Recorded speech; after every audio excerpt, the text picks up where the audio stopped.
1956 November 1 Kannada ಭಾಷಿಕರಿಗೆ ರಾಜ್ಯೋದಯವಾದ ದಿನ. 1973 November 1ರಂದು ರಾಜ್ಯಕ್ಕೆ ಕರ್ನಾಟಕ ನಾಮಕರಣ. ಕನ್ನಡ ನಾಡಿನ ಏಕೀಕರಣಕ್ಕಾಗಿ ಹೋರಾಡಿದ ಮಹತ್ವರ ಫೋಟೋಗಳನ್ನು ಕೈಯಲ್ಲಿ ಹಿಡಿದು ಗುರುಗುಂಟಾದಲ್ಲಿ ಮೆರವಣಿಗೆ. ಎಸ್ಆರ್ ರಾಜರ ಆಳ್ವಿಕೆಯಲ್ಲಿದ್ದ ದಕ್ಷಿಣ ಭಾರತದಲ್ಲಿನ ಕೆಲ ಸಂಸ್ಥಾನಗಳಲ್ಲಿ ಒಂದಾದ ಕನ್ನಡ ಭಾಷೆ ಆಧಾರದ ಮೇಲೆ ಕರ್ನಾಟಕ ರಾಜ್ಯವಾಗಿ ನಿರ್ಮಾಣಗೊಂಡ ನವೆಂಬರ್ 1ರ ಗ್ರಾಮದಲ್ಲಿ ಸರ್ಕಾರಿ ಹಿರಿಯ ಪ್ರಾಥಮಿಕ ಶಾಲಾ ಮಕ್ಕಳು ಅತಿ ವೈಭವದೊಂದಿಗೆ ಆಚರಿಸಿ ಕನ್ನಡಾಭಿಮಾನವನ್ನ ಮೆರೆದು ಸಂಭ್ರಮಿಸಿದ್ದಾರೆ. ಇದಕ್ಕೂ ಪೂರ್ವ ಬೆಳಗ್ಗೆ ಶಾಲೆಯಲ್ಲಿ ಕನ್ನಡಾಂಬೆಯ ಫೋಟೋಗೆ ವಿಶೇಷ ಪೂಜೆಯನ್ನ ಸಲ್ಲಿಸಿದ್ದಾರೆ.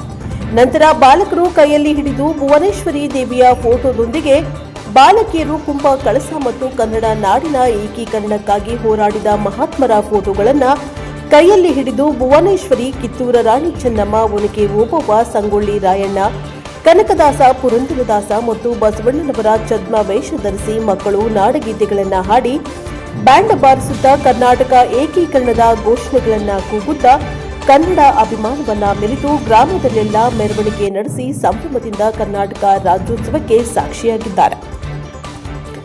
ಈ ಮೆರವಣಿಗೆಯಲ್ಲಿ ಎಸ್ಡಿಎಂಸಿ ಅಧ್ಯಕ್ಷ ವಿಜಯಕುಮಾರ್ ನಾಯಕ್, ಮುಖ್ಯ ಶಿಕ್ಷಕ ನಾಗೇಶ್, ಸಹ ಶಿಕ್ಷಕರುಗಳಾದ ಅಮರೇಶ್, ರವಿ ಜೆಟ್ಟಿ, ವಿಶ್ವನಾಥ್, ಫ್ಲಾರೆನ್ಸ್, ರೇಖಾ ಬಸಲಿಂಗಮ್ಮ, ರಾಧಾ, ಗೀತಾ ಮತ್ತು 10 ಮಕ್ಕಳು ಪಾಲ್ಗೊಂಡಿದ್ದರು.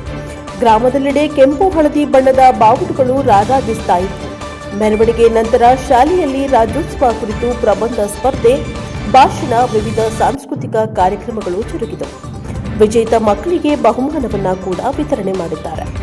ಅದೇ ರೀತಿ ಗ್ರಾಮದ ಎಲ್ಲ ಸರ್ಕಾರಿ ಶಾಲಾ ಕಾಲೇಜು ಕಚೇರಿಗಳಲ್ಲಿ ಕನ್ನಡಾಂಬೆಗೆ ವಿಶೇಷ ಪೂಜೆಯನ್ನ ಸಲ್ಲಿಸಿ ಕರ್ನಾಟಕ ರಾಜ್ಯೋತ್ಸವವನ್ನ ಬಹು ವಿಜೃಂಭಣೆಯಿಂದ ಆಚರಿಸಿದ್ದಾರೆ.